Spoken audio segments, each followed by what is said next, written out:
Alors oui, moi c'est Vanessa. Aujourd'hui, je vais vous présenter le premier chapitre de mon doctorat en biologie. Alors, je suis pas informaticien, euh, mais j'ai travaillé quand même fort pour comprendre tout ce qui est LIDAR et les modèles de IA. Alors, effectivement, j'ai utilisé ces outils pour essayer de classifier les arbres urbains, spécifiquement avec le lidar mobile terrestre et les images Street View. Alors, on va commencer avec juste une petite description de c'est quoi la forêt urbaine, comme on parle beaucoup de la forêt en milieu naturel en ce moment. Je vais vous présenter le système de lidar mobile de Jacques Carteau et là, on va rentrer dans les détails de les modèles de classification et on va discuter de ces résultats et je vais amener certaines améliorations potentielles. Alors, la forêt urbaine, c'est pas nécessairement quelque chose qu'on on pense à, donc on pense d'une forêt. C'est souvent juste des arbres isolés. On a des arbres au parc, des arbres de rue, des arbres dans les terrains privés. Alors, c'est vraiment un mélange de différents territoires où c'est souvent gazon, arbres, peut-être quelques arbustes, des herbacées et tout. Alors, pour faire des inventaires actuels de notre forêt urbaine, on fait des relevés en présentiel. Alors, c'est des employés de ville qui sont sur le terrain pour aller mesurer les arbres, prendre leur DHP, les identifier à l'espèce euh, et aussi de prendre leur localisation avec un GPS. Alors, tout ce processus est assez long, c'est sûr. Ça prend beaucoup de temps d'aller visiter chaque arbre personnellement. C'est coûteux en main-d'œuvre aussi. Il faut avoir plusieurs personnes pour faire ça. Ça comprend juste les arbres publics. Ça va, c'est un inventaire de ville. Alors, souvent, on veut juste les arbres publics, mais ça manque quand même une grande partie de la forêt urbaine qui existe réellement. Et ça contient un peu d'erreur, l'erreur humaine. Des fois, c'est pas toujours la bonne espèce qui est écrite. Des fois, on n'est pas capable d'aller jusqu'à l'espèce non plus à cause des hybrides, des cultivars et tout. Il y a aussi le parti GPS, c'est pas le plus précis sur le terrain, comme il était mentionné par Alexandre, je pense, dans la période de questions dans l'autre présentation. Alors, qu'est-ce qui pourrait être amélioré ici avec le leader modèle ou au moins aller complémenter un peu? C'est le fait qu'avec le leader, on peut faire un inventaire qui est plus rapide et alors le faire plus souvent aussi potentiellement. Il y a un coût initial, c'est sûr, pour le coût de la technologie, mais après, c'est techniquement un peu moins d'argent dessous pour la main-d'œuvre. Ça peut capter les arbres publics, c'est sûr, mais aussi certains arbres privés. Euh, Surtout avec ce type de leader mobile, on voit les arbres à partir du rue. Alors, on peut aller voir les arbres qui sont sur le terrain déjà aussi. Mais ça contient d'erreurs aussi, c'est sûr. Euh, Peut-être plus que les inventaires actuels, mais c'est ça à voir. Alors, le leader qui était utilisé dans cette étude, c'était en collaboration avec la compagnie Jacques Carteau. Alors, c'est une compagnie basée à Montréal. Vous avez peut-être vu une présentation d'eux dans un ancien session de Tridifort. Alors, ils ont fait un petit mise à jour, un petit update de leur machine, mais la version pour cette étude, c'est deux machines de lidar avec un GPS et 5 caméras de haute résolution. C'est quand même un lidar assez poussé. Ça peut capter environ 1000 points par mètre carré. Alors, les produits de Jakarta, c'est vraiment une version virtuelle de la ville. Alors, on peut penser à un Google Street View. On a à la fois vraiment qu'est-ce qui ressemble d'un Google Street View, mais c'est de Jakarta. Alors, on voit ici qu'est-ce qu'on appelle Jakarta Towns, qui est le logiciel pour aller voir ces données-là. Alors, on peut voir ça en images RGB, les images régulières, et on a aussi tout ça, mais en nuages de points à partir du lidar. Alors, le but de cette étude, c'était vraiment de classifier, prendre ces données-là et essayer de identifier les arbres.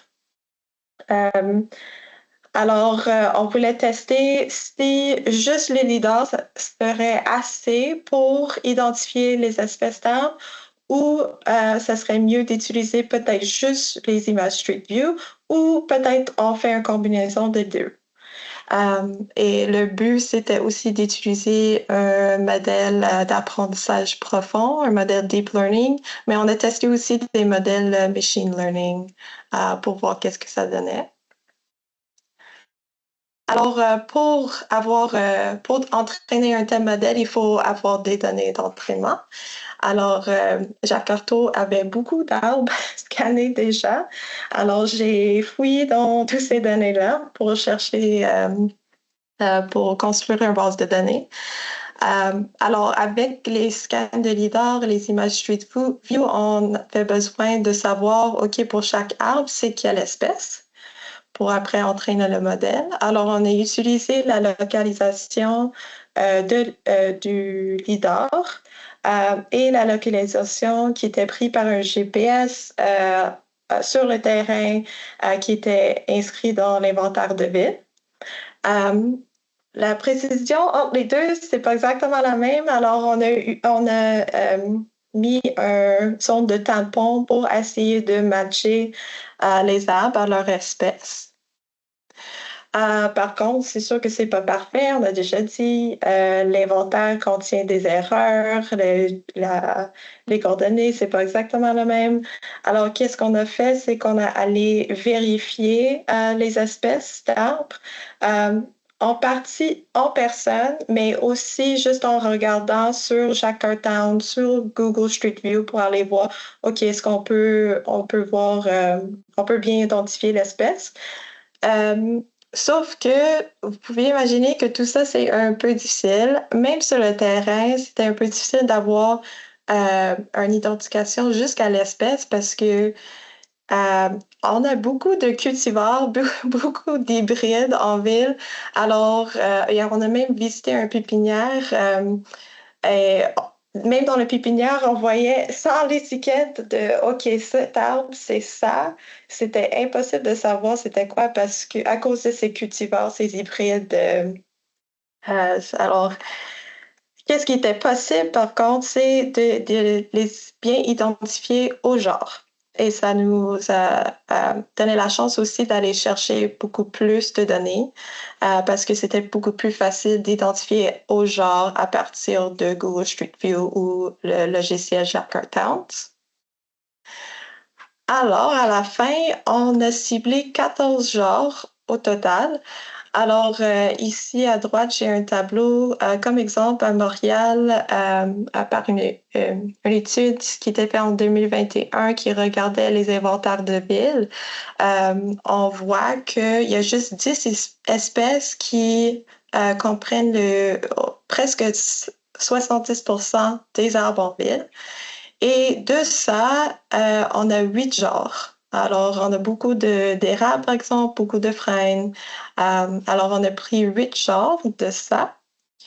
Mais on a aussi ajouté 6 autres genres parce que on voyait que il y avait certains genres qui étaient quand même assez présents en ville en général. Et il y avait aussi des arbres qui étaient surtout présents sur les terrains privés on pouvait voir avec le lidar mobile, mais qui n'était pas inclus dans les inventaires publics.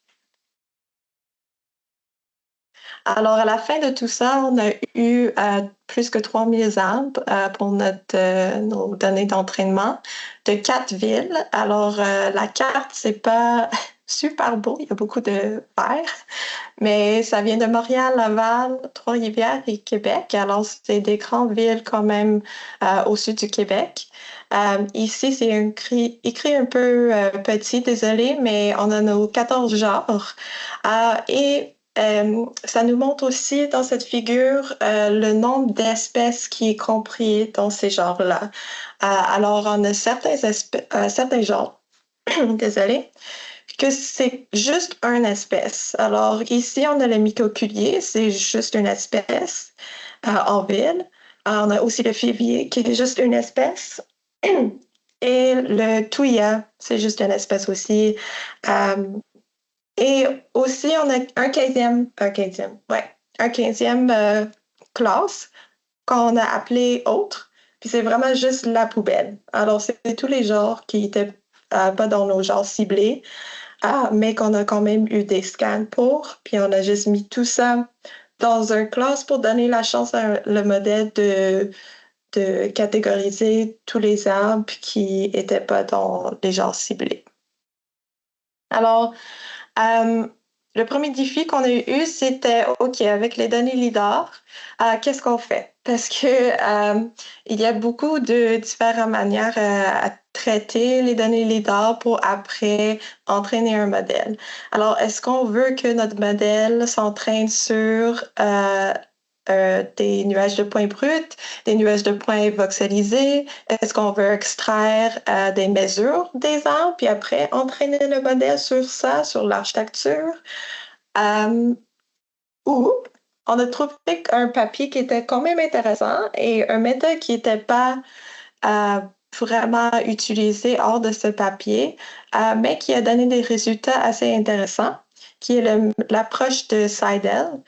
Euh, où ils ont pris des nuages de points 3D, ils ont transformé ça en images 2D.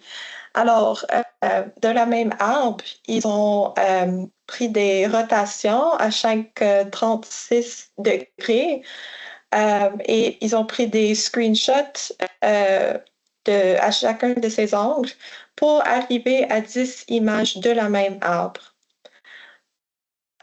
Et pour eux aussi, ils ont fait des rotations un peu dans l'axe X et l'axe Y après pour augmenter leurs données un peu dans leur modèle. Alors, on a essayé ça, exactement la même chose. Pour cette transformation aussi, on a pris un échantillon, pour un sous-échantillon des points pour que ça soit équilibré pour les données. Alors, même si on avait un arbre avec moins de points parce que c'était un arbre un peu plus petit, on prenait pour tous les arbres 10 000 points, puis on projetait ça dans 10 différents angles. On a essayé la même chose que Seidel, sauf que ça, c'était pas super bon. Les résultats n'étaient pas super. Alors, on a pensé, OK, peut-être ça serait mieux si on ajoute un peu plus d'infos. Alors, on a fait la même chose, mais on a ajouté des couleurs à nos images 2D. Alors, vous voyez qu'il y a, c'est des arbres en arc-en-ciel. Alors, on a ajouté la couleur rouge, qui est l'intensité de chaque point. Le vert, c'est la hauteur du point, alors c'est vraiment la valeur Z. Et le bleu, c'est la distance du point de l'axe central de l'arbre. Alors, si j'avais une ligne là, la distance de ça à ça, j'espère que vous voyez mon sourire, de ça à ça, ça serait la valeur pour le couleur B pour ce point. Et toutes les images étaient exportées en 100 par 150 pixels. Pour les images Street View, on voit que souvent, on a plusieurs images par arbre. Et c'est des images chronologiques. On peut voir quand le véhicule s'avance. On voit l'arbre est de ce côté de lait, par exemple. Et là, juste en avant, c'est juste en arrière de lait. Et là, quand le véhicule dépasse l'arbre, on voit de l'autre angle. Alors, on a quand même un vue multi-view, on va dire, un vue de plusieurs angles de la même arbre, juste comme on avait avec le lidar. Alors, pour les images studio, pour les préparer pour le modèle, on a fait la même exportation par 100 par 150 pixels par 100 pixels. Alors, c'est pour ça que c'est un peu flou, les images. Et dans le cas où on n'avait pas 6 images, parce que 6 images, c'était le maximum nombre d'images qu'on pouvait avoir pour l'arbre, et souvent, c'était le cas. Par contre, il y avait certains arbres où on n'avait pas assez de photos. Alors, qu'est-ce qu'on a fait? C'est qu'on a euh, fait des changements aléatoires de flip horizontal ou de rotation à 15 degrés pour augmenter le nombre d'images. Alors, on a fait 3 différents modèles utilisant un backbone de réseau neurones résiduel. Alors, c'est le ResNet 34 spécifiquement. Dans le modèle qui combine le LiDAR et le Street View, on a entraîné 2 différents canaux séparément. Et là, à la fin, pour que le modèle prend son décision, c'est là où on combine les valeurs de prédiction par classe. Et 60% les données étaient pour l'entraînement, 20% pour validation durant l'entraînement et 20% pour tester le modèle. Et on a fait ce test à 100 fois. Alors, les résultats. On voit, et c'est pas surprenant, que le modèle LiDAR et Street View combiné, c'est le meilleur. Alors, c'est quand même bon. C'est l'exactitude globale, c'est 75% pour celui-là. Alors, on voit pour la plupart des genres aussi, c'est presque toujours le meilleur modèle. Pour LiDAR, le modèle de LiDAR seulement, c'était souvent le moins bon de les trois. Street View était souvent un peu plus bon. Par contre, à quelle taille, c'est un peu différent. Alors, ça dépend le genre. Alors, pour le boulot, par exemple, c'est quand même intéressant que du LiDAR au Street View, on augmente quand même beaucoup le score F1, qui est une mesure de performance du modèle. Alors, ça veut dire à quel point le modèle identifiait bien tous les arbres qui sont des érables, par exemple, et que quand ça dit que l'arbre est un érable, c'est vraiment un érable. Alors, c'est les images Street View des bouleaux, par exemple, c'est sûr que le fait qu'on a le couleur du tronc qui est assez différent des autres genres, c'est sûr que ça a ajouté quand même des infos très importantes pour le modèle à reconnaître les bouleaux. Alors, pour les résultats un peu spécifiques par taxon, on a vu que les conifères en général sont beaucoup plus bien identifiés.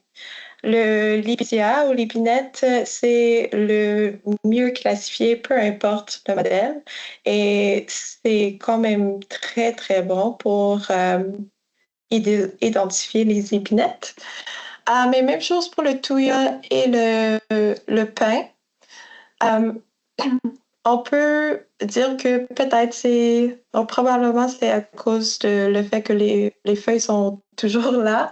Alors, les scans ont été souvent faits en octobre. Alors, les arbres, un petit pourcent des arbres n'avaient pas beaucoup de feuilles.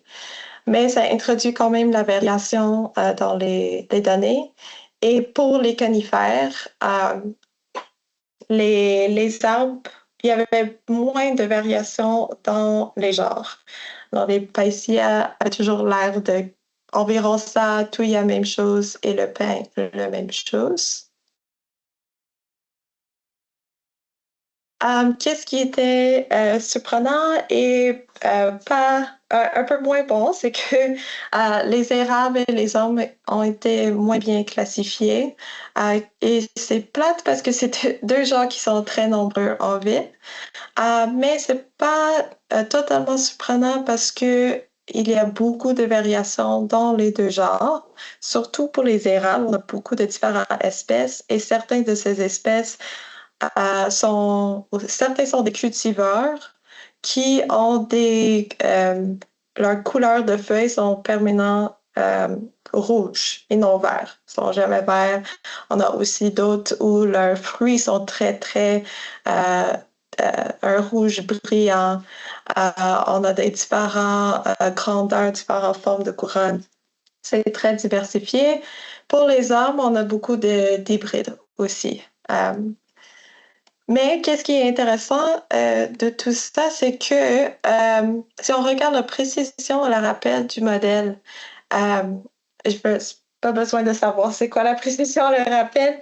Vous pouvez me faire confiance quand je dis que ça veut juste dire que le modèle pour les érables, c'est que le modèle veut pas toujours, il est pas bon pour identifier tous les érables qui sont vraiment dans les données, mais quand ça dit que c'est un érable, c'est bien un érable. Et c'est drôle parce qu'on a l'inverse chez les hommes. Le modèle pense que presque tout, c'est des hommes. Alors souvent, quand ça dit que c'est un homme, c'est pas un homme. C'est logique aussi que les genres qui étaient bien classifiés sont les genres qui représentent juste une seule espèce. On a vu ça pour tout sauf les viviers. Mais on pense que c'est parce qu'on avait un autre genre dans la catégorie autre qui était assez similaire, qui est dans la même famille en fait que le vivier. Je parle de le Gymnocladis diocus. Je ne me souviens pas du nom en français, désolé. Euh, c'est ça. Alors, c'est pour améliorer ce modèle parce qu'on a vu que c'est pas parfait, mais ça a quand même euh, c'est quand même bon pour un inventaire initial qui pourrait être utilisé par les villes. Euh, on suggère de explorer des données multitemporelles. Alors, avec ce genre de leader mobile, c'est très possible de faire plusieurs scans dans la même année ou un scan chaque 3 années ou chaque quelques années, par exemple. C'est sûr si on capte le même arbre dans plusieurs saisons, mais même en plusieurs années, ça peut améliorer le modèle. Même chose pour une approche multispectrale. Et surtout, le longueur d'onde qui était utilisé, c'est de 635 nanomètres. Alors, peut-être un longueur d'onde plus dans l'infrarouge serait mieux. Comme j'ai dit, la plupart des scans ont été faits en octobre. Alors, on a eu beaucoup de scans avec des feuilles en changement de couleur et certains arbres qui n'avaient plus de feuilles non plus. Alors, beaucoup de variations. Le méthode, c'est très généralisé, mais c'était ça le but aussi. Et l'autre suggestion, c'est peut-être d'ajouter une stratégie de cross-view fusion. Alors, c'est très intense comme graphique ici, mais c'est juste pour dire que oui, on a deux différents types de données et notre modèle fusionnait à la fin de l'entraînement. Mais peut-être une approche comme ceci, qui était récemment développée, où le modèle se parle durant l'entraînement entre les deux types de données pourrait performer un peu mieux. Donc, bonjour à tous, donc, je suis Bastien Peusiade de l'Institut pour le développement forestier, donc, basé à Orléans en France. Aujourd'hui, je vais vous parler d'un projet qui vise à détecter, caractériser les dessertes forestières à partir donc, des données LIDAR HT de l'IGN. Donc, hop. Si. Je vais rapidement vous présenter le projet et après les données qu'on a utilisées, enfin qu'on utilise parce que c'est un projet en cours. Donc les données de référence et les indicateurs qui sont issus du LIDAR, puis on viendra à discuter de la détection de la desserte. Donc le projet qui s'appelle le projet DESOP, c'est un projet qui est financé par le ministère de l'Agriculture et qui est multipartenaire. Donc avec nous donc l'ONF, l'IGN et l'INRAE. Je disais donc en entrée que c'est un projet qui vise à détecter et caractériser les dessertes forestières et à produire une chaîne de traitement qui viendra aboutir au tracé des dessertes sur une parcelle, sur un secteur donné. Donc les données qu'on utilise, c'est les données LIDAR HD de l'IGN, donc qui avait aussi été introduit précédemment aujourd'hui. Vous voyez sur la droite un peu la répartition des données déjà accessibles. En fait, la campagne LIDAR HD, c'est une campagne nationale qui a pour objectif de couvrir tout le territoire par LIDAR aéroporté et donc de fournir des nuages de points à 10 points par mètre carré au minimum, qui peuvent donc nous permettre de produire des modèles numériques à 50 cm de résolution. Donc là, vous voyez actuellement que la quasi-totalité du territoire est survolé. Nous, l'objectif du projet, c'est pas forcément de produire, enfin c'est même pas ça, de produire une carte de référence entière, mais c'est de produire une chaîne de traitement qui permettra à chacun de venir faire son propre tracé de desserte. Donc, on a fait un premier constat au début de ce projet, c'est qu'on a regardé les données disponibles, les tracés de desserte disponibles, notamment via les bases de données topo de l'IGN ou certaines données de terrain aussi acquises par GPS. Et on s'est rendu compte que dans une grande majorité des cas, on avait un souci de positionnement spatial avec des erreurs qui étaient parfois plurimétriques. Donc là, vous pouvez voir deux exemples que je vous ai mis avec en vert la BD topo l'IGN et en rouge une digitalisation que j'ai réalisée moi-même. On verra par la suite pourquoi.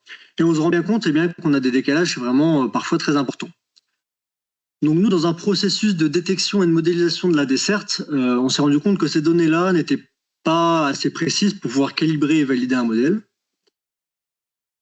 C'est pour ça qu'on a pris la décision de créer nous-mêmes le jeu de données de référence, c'est-à-dire le jeu de données qui nous permettra à la calibration et à la validation du modèle de détection.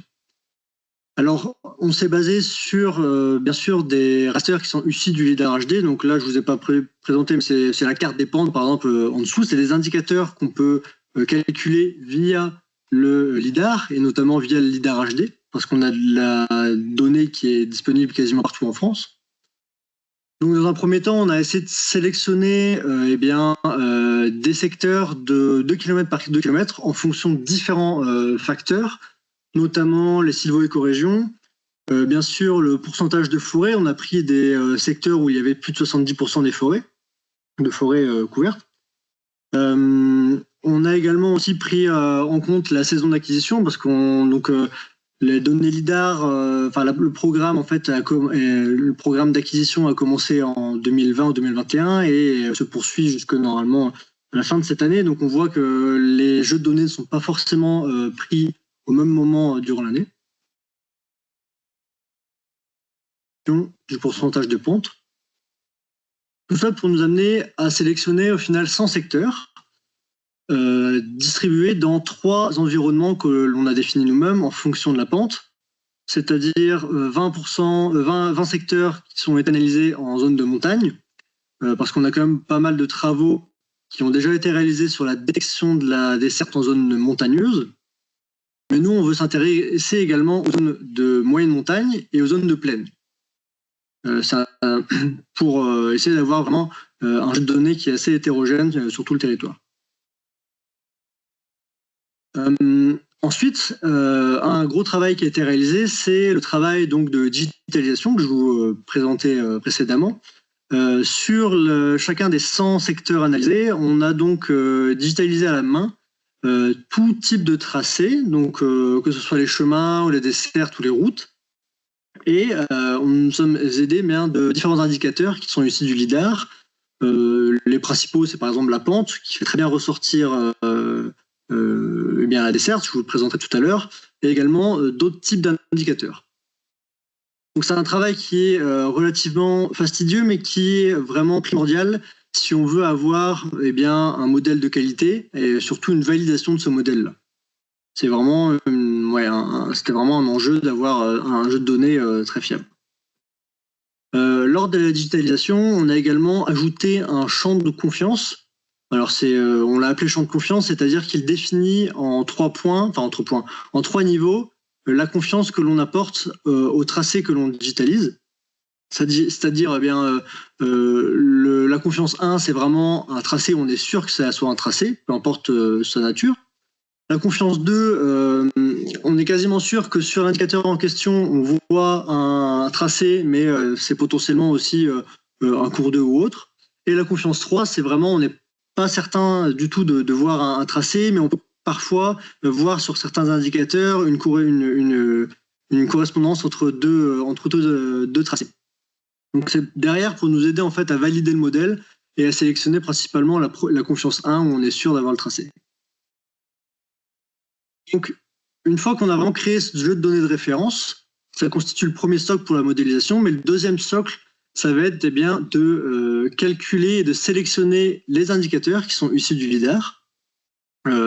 Sur différents logiciels, on essaie il y a un panel d'indicateurs, il y en a vraiment un certain nombre, plus d'une 60aine, si on veut les calculer, et qui sont disponibles sur différents types de logiciels.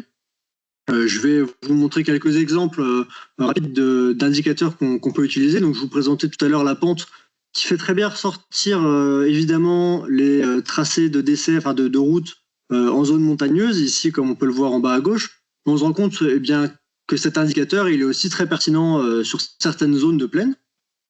L'ouverture, par exemple, peut nous permettre aussi de mettre en avant les crêtes entre les chemins ou alors les chemins creux. Le relief exagéré, ça nous permet aussi de voir un peu la microtopographie, notamment sur les zones de plaine. Ça peut nous aider vraiment à discriminer les secteurs où il y a des petits chemins. Donc ça, c'est plutôt des rasters, mais on peut également se baser aussi sur les nuages de points, par exemple avec un indicateur de densité. Densité de points, donc on voit que normalement les secteurs où on a une forte densité de points, là ici en blanc, c'est souvent des secteurs assez plats où on aura potentiellement une route. On a tout un tas d'autres indicateurs comme les arêtes vives qui nous permettent de détecter aussi les bords des chemins. Ça c'est plus pour aussi le volet caractérisation un peu de la desserte. Le fait de détecter un peu les arêtes aussi des chemins, ça peut nous permettre aussi de caractériser les largeurs, mais ça on y reviendra peut-être. Donc voilà, l'objectif ici c'est d'essayer de faire une combinaison d'indicateurs, déjà de les calculer et puis de les sélectionner. On choisit une méthode qui est la suivante, c'est-à-dire qu'on va venir tester tous les indicateurs. Donc là, je ne vous ai pas tous présentés, bien sûr. Je vous ai présenté 8, mais il y en a bien plus. Donc, on va venir tester ces indicateurs par des classifieurs. On a choisi de prendre un classifieur Random Forest pour essayer de déterminer l'importance qu'avait chaque indicateur par rapport à un autre et de pouvoir sélectionner aussi les variables. Le deuxième point, ça va être après de regrouper ces indicateurs. On utilise une analyse en composantes principales et puis un clustering, je l'imagerai tout à l'heure dans la diapo suivante. Et c'est pour essayer en fait de trouver les ressemblances et d'éviter les redondances en fait pour les redondances d'indicateurs et les redondances de résultats. Car en fait, un classifieur comme Random Forest, il est assez sensible au nombre d'indicateurs qu'on lui apporte. Et donc important de ne pas non plus le surcharger et apporter trop de bruit. Le troisième point, ça va être de faire une combinaison de ces différents indicateurs par la méthode SFS, également basée sur du Random Forest. Cette méthode, ça va nous permettre en fait de voir quels sont les indicateurs qui fonctionnent bien ensemble et de sélectionner un certain nombre d'indicateurs par environnement. Enfin, la dernière étape, ça va être de retourner faire un modèle Random Forest uniquement sur les indicateurs sélectionnés. Ce que je vous disais tout à l'heure, ce modèle-là, il est assez sensible au bruit. Donc là, c'est un rapide exemple parce que le projet est encore en cours. Là, c'est l'étape vraiment en cours. On a déjà testé une 50aine de variables en fonction des 3 environnements. Donc cette diapo-là, elle est assez intéressante Donc c'est normal si vous voyez pas forcément bien les noms des indicateurs, c'était pas mon but, mais c'était plus de vous montrer qu'il y a des différences entre les trois environnements sélectionnés, c'est-à-dire plaine, moyenne montagne et montagne. Et on voit que certains indicateurs sont beaucoup plus performants dans un environnement qu'un autre. Donc l'idée ici, ça va être, comme on voit sur la droite, ça va être d'essayer de faire des clusters, des regroupements des indicateurs qui apportent la même information. Je vais essayer d'aller un peu plus vite. Le dernier point, donc l'étape suivante, en fait, ça va être de créer des cartes de conductivité. Donc là, je vous ai mis l'exemple de Jean-Romain Roussel qui a produit donc un package R aussi sur la détection un peu des desserts et la création de cartes de conductivité. L'idée derrière, c'est de mettre en avant, de faire ressortir un peu le tracé de dessert en fonction des différents indicateurs pour derrière nous permettre de faire une vectorisation semi-automatique ou automatique des tracés de dessert. L'objectif, je le rappelle là rapidement, en fait, c'est bien sûr d'implémenter une chaîne de traitement pour produire ces tracés de dessert sur le logiciel Computri que Alexandre vous présentera tout à l'heure. Donc, c'est de partir du nuage de points et sur une emprise donnée, d'essayer de ressortir avec un tracé de dessert. Je finis ma présentation sur ce dernier point. C'est plutôt un appel à soumission on s'est rendu compte qu'il y avait plusieurs projets qui se lançaient, notamment en France, mais aussi bien sûr ailleurs, sur le lien avec les desserts, la détection et la caractérisation de ces desserts-là. Et donc, on est en train de se pencher sur la réflexion d'un workshop sur spécifiquement la desserte forestière, qui vise à essayer de regrouper les projets autour de deux volets, la détection et la caractérisation des desserts. Donc, si jamais vous êtes intéressé par discuter de différents projets autour de la desserte, vous pouvez nous contacter. J'ai mis mon contact ici ou même Alexandre. Donc moi, je m'appelle Alexandre Piboul, je travaille à l'Office national des forêts au département recherche, développement et innovation. Et une de mes activités consiste sur la détection à m'occuper de la plateforme Computri. Donc là, dans cette présentation, il n'y aura pas vraiment de résultats, de méthodes précises. Ce sera plutôt un état des lieux global de la plateforme avec un peu les évolutions en cours. Alors déjà, un petit rappel pour ceux qui ne connaissent pas, Computri, qu'est-ce que c'est? Donc c'est une plateforme collaborative de traitement de données 3D en contexte forestier. Donc c'est déjà une plateforme qui est open source, sous licence globalement LGPL, qui est multiplateforme Windows, Linux et Mac depuis la version 6, et puis qui est dans sa conception modulaire, c'est-à-dire qu'on fonctionne avec des plugins qui peuvent être développés de façon totalement indépendante les uns des autres. C'est une plateforme qui met un accent assez fort sur les logiques de performance des calculs, avec un langage structurel qui est le C++, et puis aussi pas mal d'options de traitement par l'eau et de traitement sur des grandes surfaces. Et bien sûr, une plateforme bilingue, français et anglais, de façon systématique pour à peu près tout ce qu'on fait. Je ne vais pas pouvoir décrire toute la plateforme dans cette présentation, mais je voulais juste insister sur quelques fonctionnalités clés, en tout cas qui sont quelques points forts de la plateforme. La première, c'est de pouvoir travailler dans une logique de ce qu'on appelle des chaînes de traitement, c'est-à-dire la possibilité de composer un traitement étape par étape, un peu comme on le fait dans un script R ou dans des logiciels de ce type, mais via une interface graphique. Une plateforme qui propose un certain nombre de fonctionnalités de visualisation 3D relativement avancées qui permettent donc d'explorer les données assez en profondeur dans un domaine où les données sont complexes, et donc il est important, intéressant de pouvoir creuser un peu ce qui se passe quand les algorithmes ont tourné. Une plateforme qui propose également la possibilité d'implémenter, de mettre en place des fonctionnalités interactives, c'est-à-dire qui donnent la main à l'utilisateur en 3D pour éventuellement valider, compléter ou saisir des informations. Donc là, je montre par exemple à l'écran une fonctionnalité de recalage semi-automatique de placettes entre du lidar aéroporté et des données terrain. Et puis, c'est aussi une plateforme qui est donc construite dans l'idée de pouvoir traiter des grandes surfaces, donc avec des logiques de traitement par l'eau. À titre d'exemple, on a traité à l'ONF à peu près 3,5 millions d'hectares de forêt en segmentation de houppier avec du lidar HD. En termes de sources de données d'entrée de cette plateforme, c'est assez varié, hein. Tout ce qui est 3D, globalement, peut rentrer dedans, mais globalement, c'est principalement des nuages lidar aéroporté, HD ou THD. Alors HD autour de 10-20 points par mètre carré ou THD autour de 70-80, 100 points par mètre carré. Des données issues de photogrammétrie, donc des nuages photogrammétriques par exemple. Ça peut être des nuages de points lidar terrestre, lidar mobile, drone lidar, issus de photogrammétrie terrestre, donc tout ce qui est nuage de points très dense. Et puis tout ce qui est issu de l'univers SIG, donc tous les rasters, MNT, MNH, MNX, divers et variés, issus de lidar, de photogrammétrie ou autres sources. Et puis, on peut aussi importer des images multispectrales. On ne fait pas encore l'hyperspectral, mais pour l'instant, on peut déjà importer des images multicanaux et faire des choses avec. Ça, c'est un peu quelques éléments sur la plateforme. En termes de positionnement, on est un peu une phase charnière, hein, depuis un an là, puisqu'au 1er janvier 2025, l'ONF a repris à 100% la gestion et le financement de la plateforme, après quelques années de gestion partagée avec plusieurs organismes. Et à cette occasion, on a augmenté aussi le budget alloué à la plateforme pour ses développements.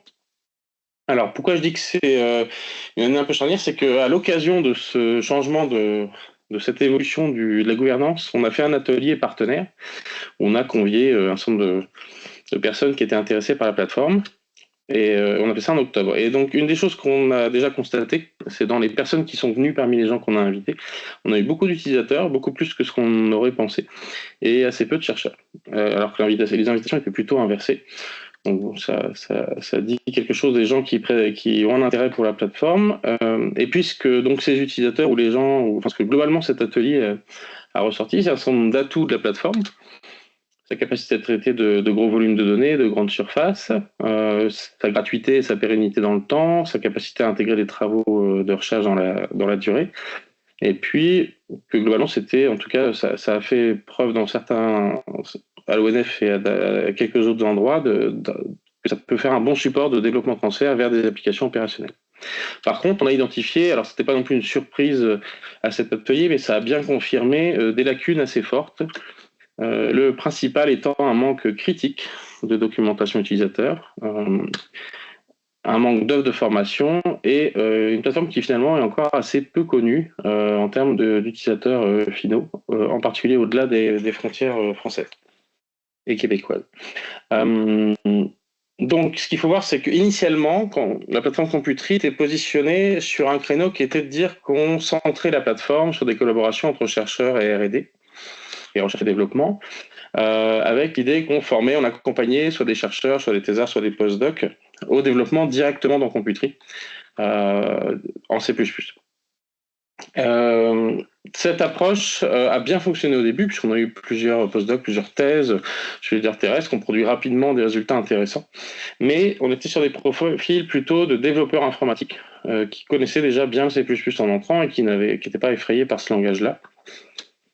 Et ça a aussi bien fonctionné côté ONF, puisque du fait de notre bonne maîtrise de la plateforme, on a pu développer pas mal de chaînes de traitement qui ont pu ensuite être industrialisées, en particulier pour le lidar HD.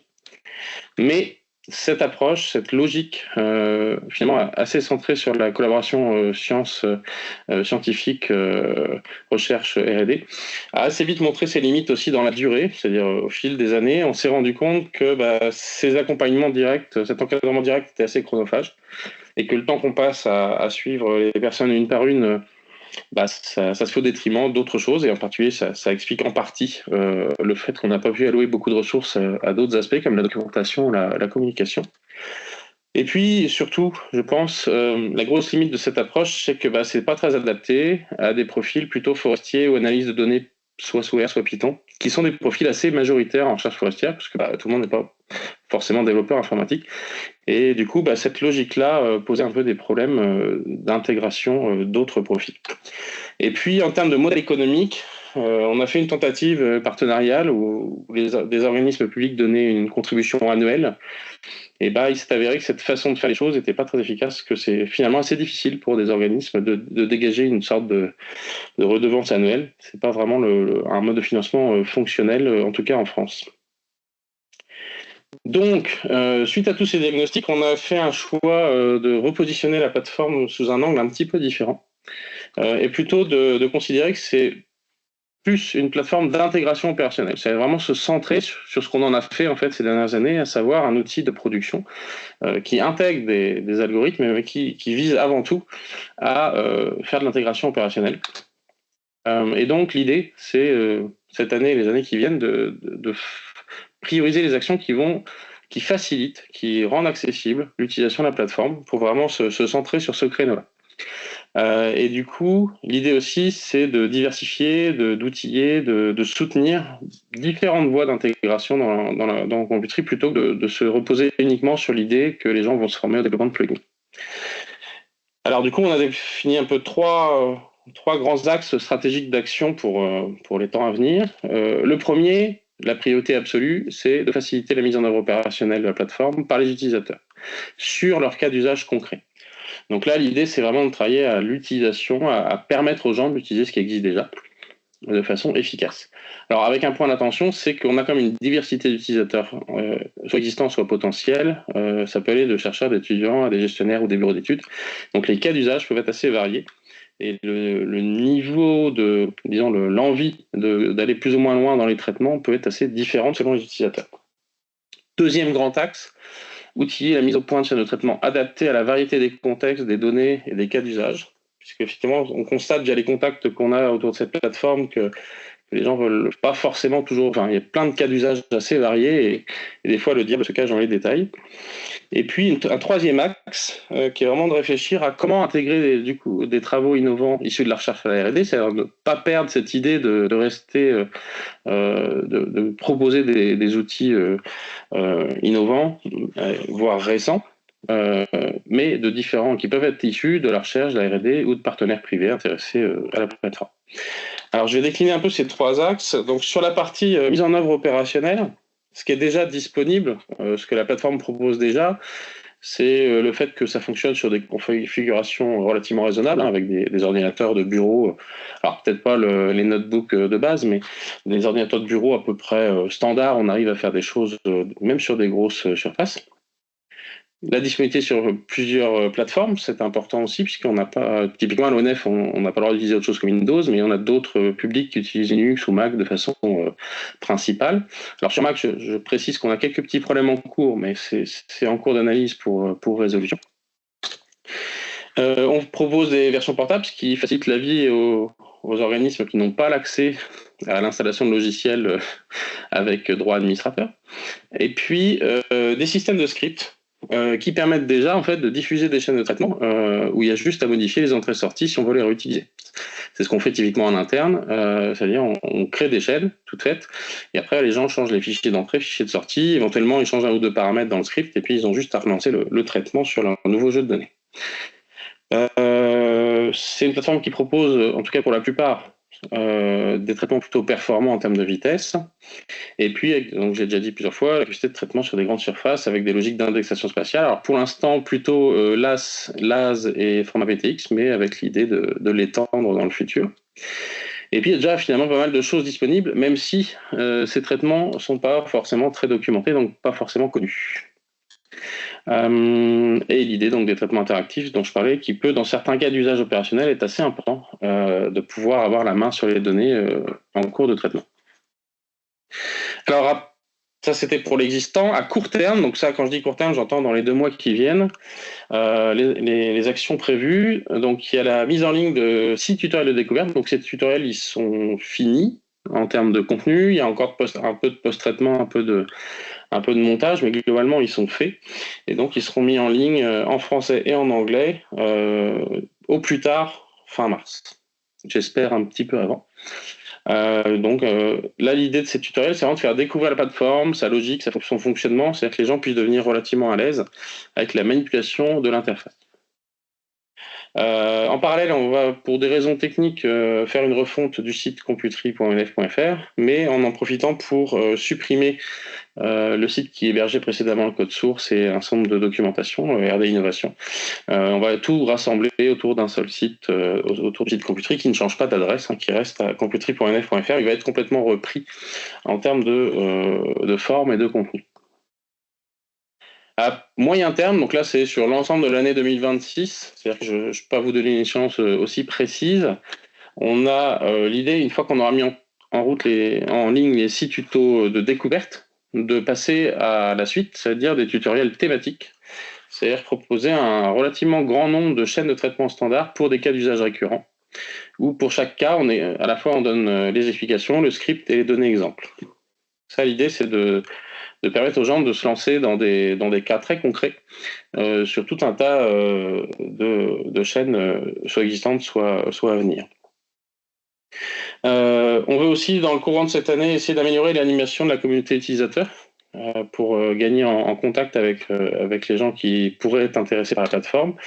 Et à ce titre, on fera une première journée des utilisateurs Computerie le 23 juin 2026. Donc ce sera une demi-journée de visio, dont le but sera un petit peu de faire état un peu de ce qui est disponible. J'espère on aura déjà à ce stade-là les 6 tutos vidéo et on aura sûrement les premiers tutos thématiques. Et l'idée, ce sera de faire un peu un tour de table de ce que les gens attendent, avec l'idée, une des idées sous-jacentes de cette journée, c'est de préparer, de concevoir une journée de formation à l'automne 2026, ouverte aux gens qui veulent se former à l'utilisation de la plateforme en format présentiel, a priori. Donc ça sera défini probablement à l'issue de la journée des utilisateurs. Donc ça, c'est sur une logique de script et de tutoriel, donc dans l'interface actuelle de Computerie.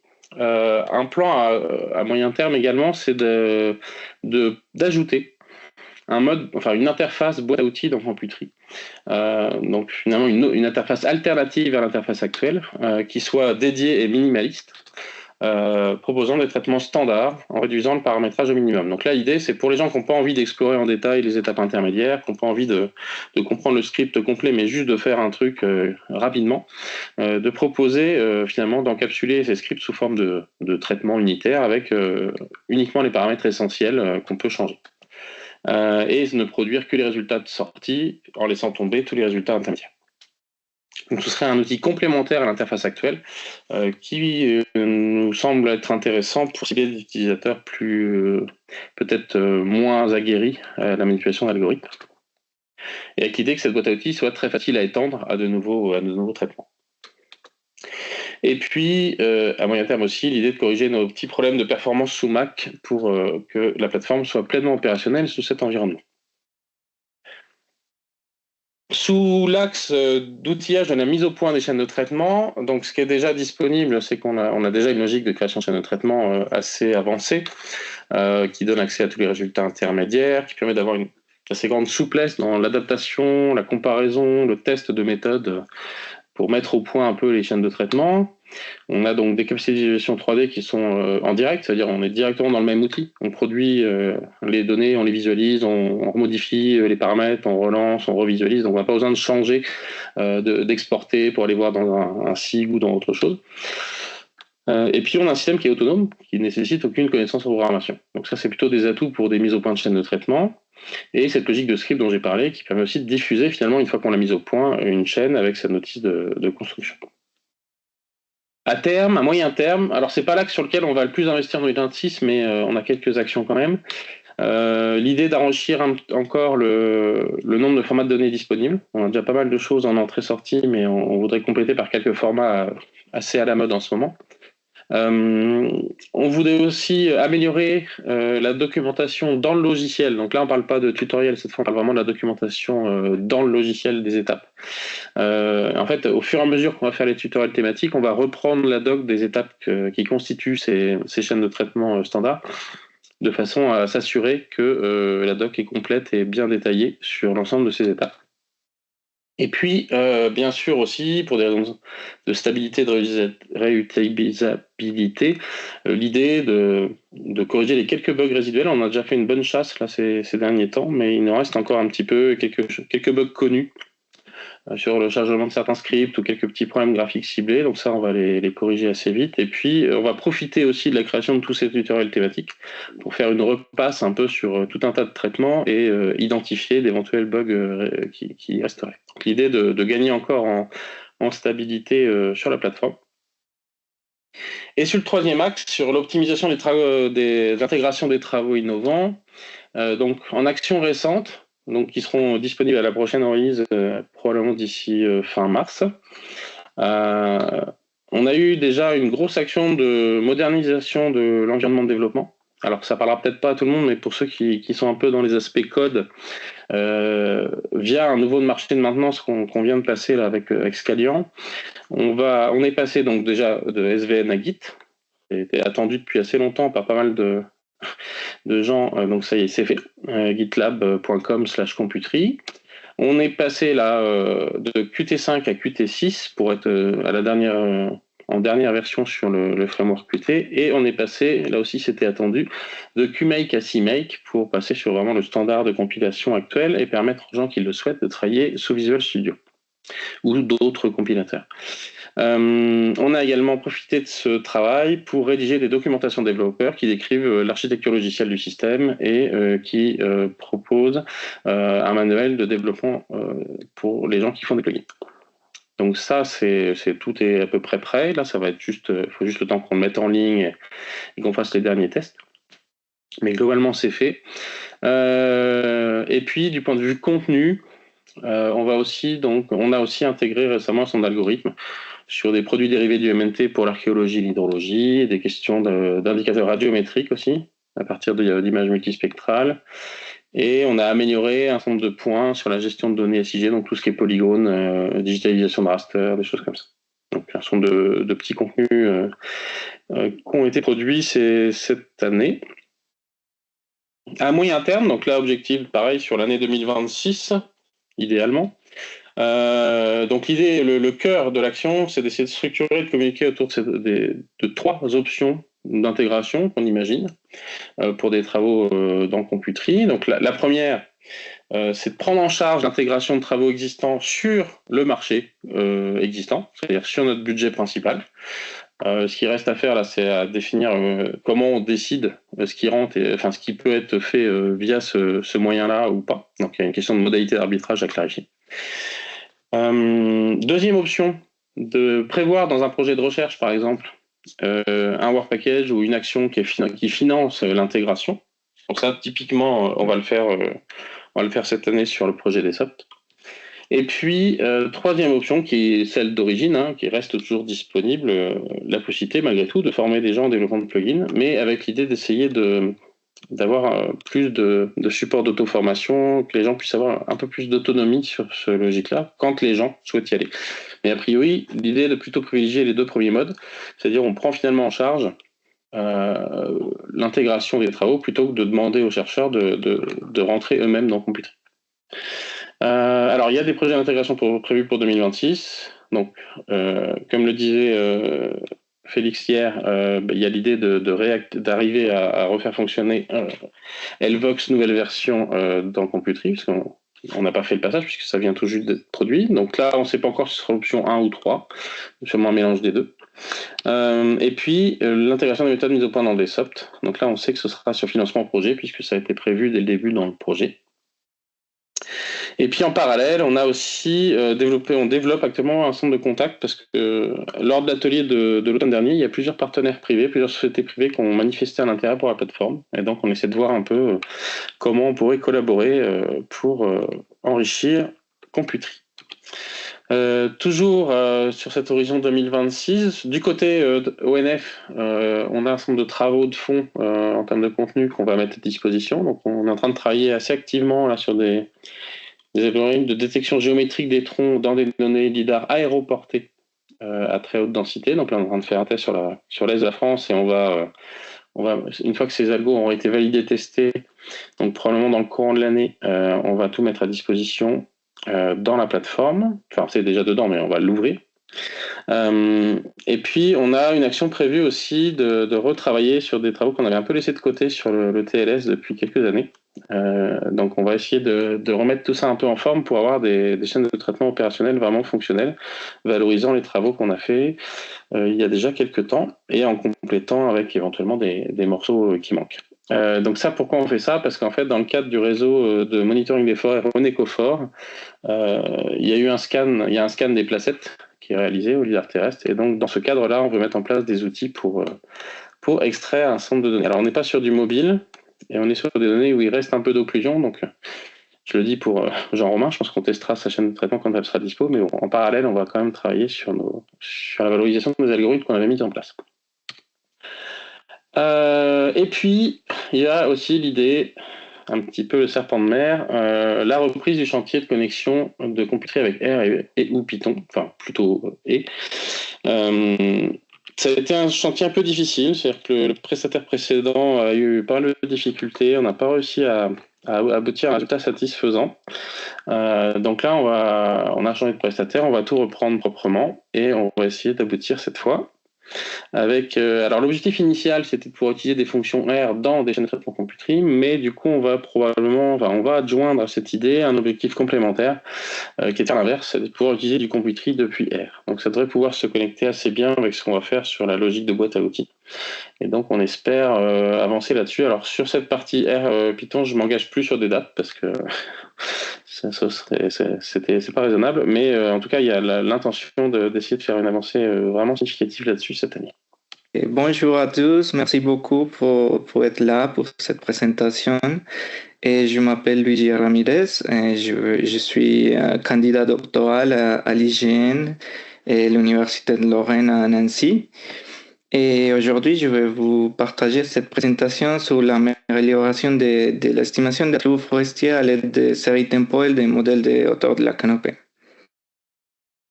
Et pour commencer un peu avec le contexte, on sait l'importance de la forêt, notamment face au changement climatique qui est en train de se passer en ce moment.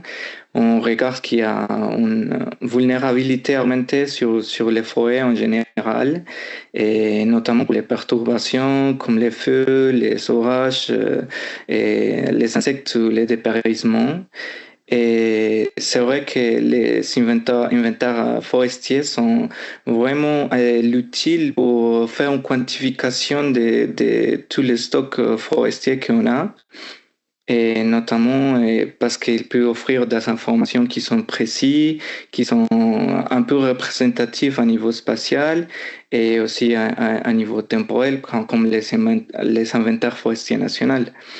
Et additionnellement, avec toutes les informations provenant de télédétection, de remote sensing et les nouvelles méthodes de modélisation, on peut améliorer les estimations les inventaires traditionnels et dans ces approches qui s'appellent multisources.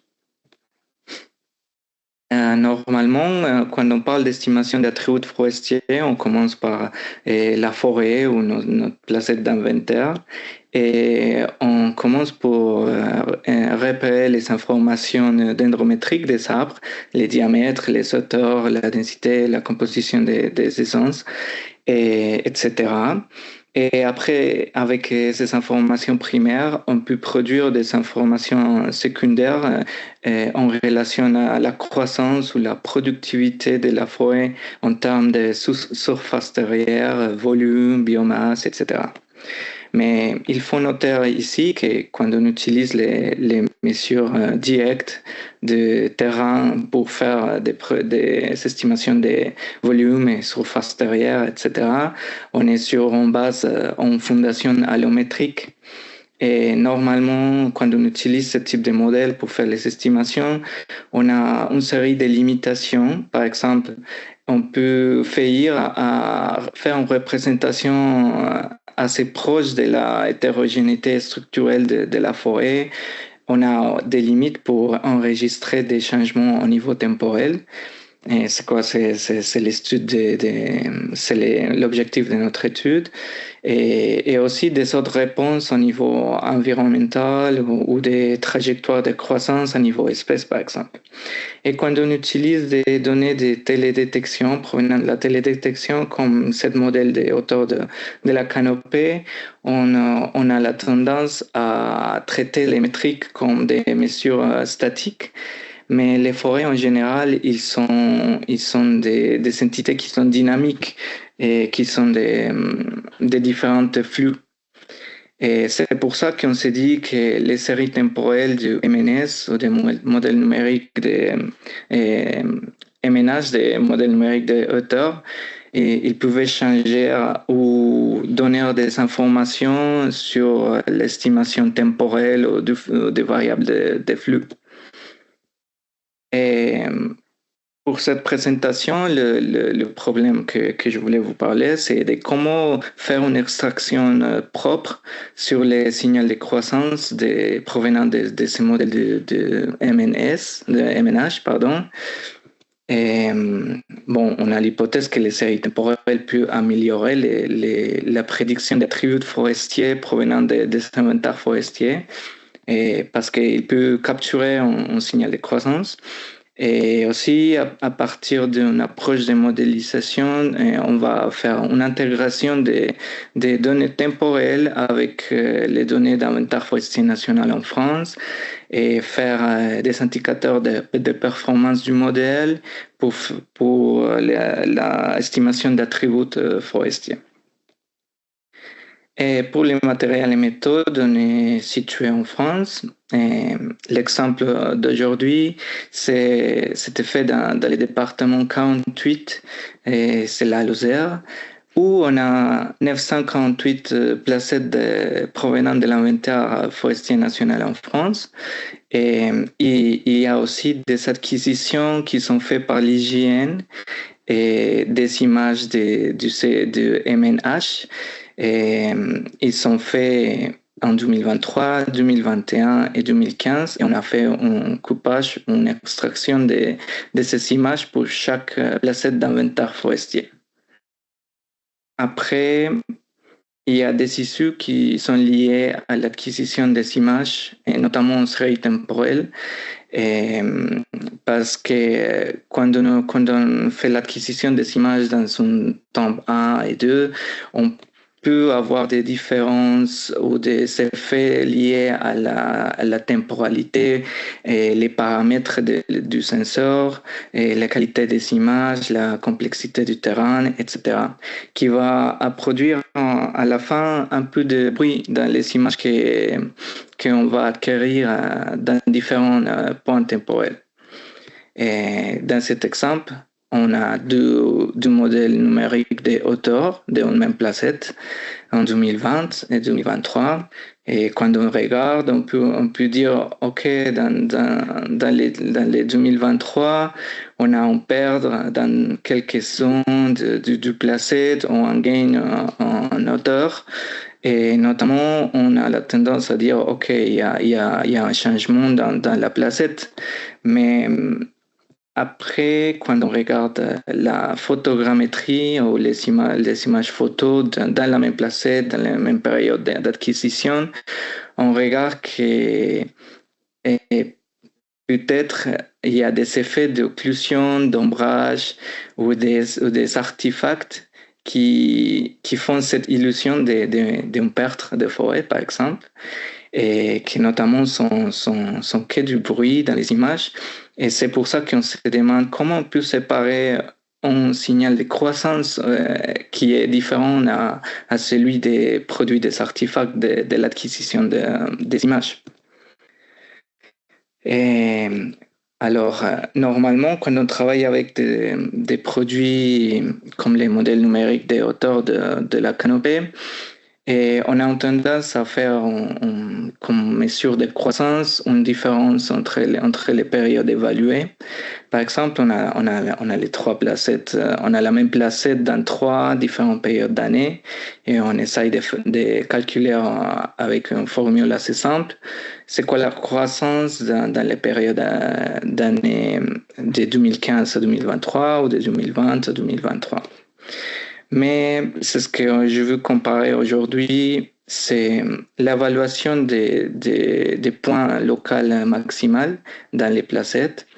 Et parce que dans la masse principale du forêt qui reste dans les images, on peut trouver les points maximaux qui représentent la hauteur de la canopée dans chaque période. À gauche, il y a les années 2020 et à droite, les années 2023, où on a localisé les points maximaux de chaque image pour faire une vraie estimation de croissance de hauteur de la canopée. avec les acquisitions de chaque année. Après, on fait un deuxième filtrage pour trouver les individus ou les points plus proches de chaque acquisition pour établir vraiment la mesure de croissance des placettes.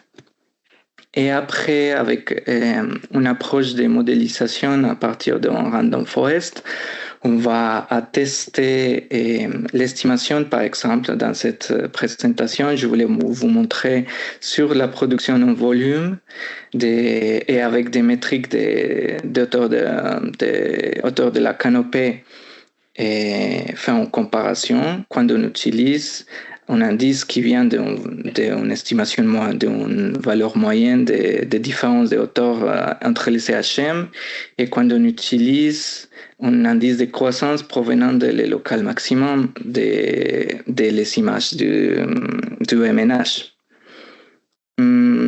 Ici, on va comparer les deux modèles à partir des indicateurs de performance RKE, biais et RMSE. Et comme résultat préliminaire, à gauche, on a les résultats de l'estimation avec un modèle qui utilise des métriques des modèles numériques de la canopée avec une croissance moyenne estimée entre deux images.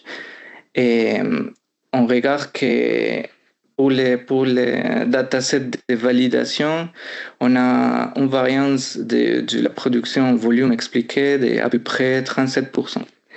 Et c'est dans ce point où on commence à avoir les effets des utilisateurs des données ou des signaux de croissance un peu plus propres pour faire cette même estimation avec les mêmes types de métriques, mais en changeant le signal de croissance. À droite, vous trouverez le signal qui vient des images des local max de 2015 à 2023, où on regarde un vrai gain au niveau de la variance expliquée et en réduction aussi les erreurs et les biais liés au modèle par rapport à les premiers modèles qu'on a en ce moment. Et c'est pour ça qu'on s'est dit, à partir de ces images qui sont ce type de problème, on voulait améliorer les estimations et c'est pour ça qu'on a, dans le cadre de cette thèse, on va utiliser des approches d'apprentissage profond ou de deep learning pour vraiment exploiter toutes les caractéristiques des images qui sont acquises en série temporelle par l'hygiène. Et on est en train de tester à partir des réseaux neuronaux convolutionnels comment on peut faire des estimations améliorées des attributs de l'inventaire forestier national en France. Et c'est juste une slide un peu générale, mais avec l'exploitation des images du MNH dans différents temps, on peut vraiment trouver des différents artefacts dans l'image qui sont vraiment liés à les valeurs de l'inventaire forestier et on peut faire une série de classifications, de segmentations, etc. Et c'est à peu près comment ça marche les cortex animal pour faire des associations des images à des infos qu'on a sur un sujet. Et c'est un résultat préliminaire, mais avec un modèle d'apprentissage profond avec une série temporelle sur cet enjeu de données, on regarde qu'on peut vraiment améliorer les estimations des attributs forestiers. Dans ce cas, on parle du volume et on va perdre ou diminution en termes de réduction du RMSU et des biais. Et c'est pour ça que, bon, pour l'instant, c'est un résultat préliminaire que je voulais vous partager ici, mais on est en train d'améliorer ce type de méthode pour vraiment faire une exploitation un peu plus intensive de toutes les images et toutes les acquisitions qu'on a que l'hygiène il a fait sur plusieurs années. Et notamment, l'objectif final de ce type de travaux, c'est la production des cartes de hauteur, du volume ou des attributs forestiers d'intérêt et qui sont provenant à partir des modèles d'apprentissage profond.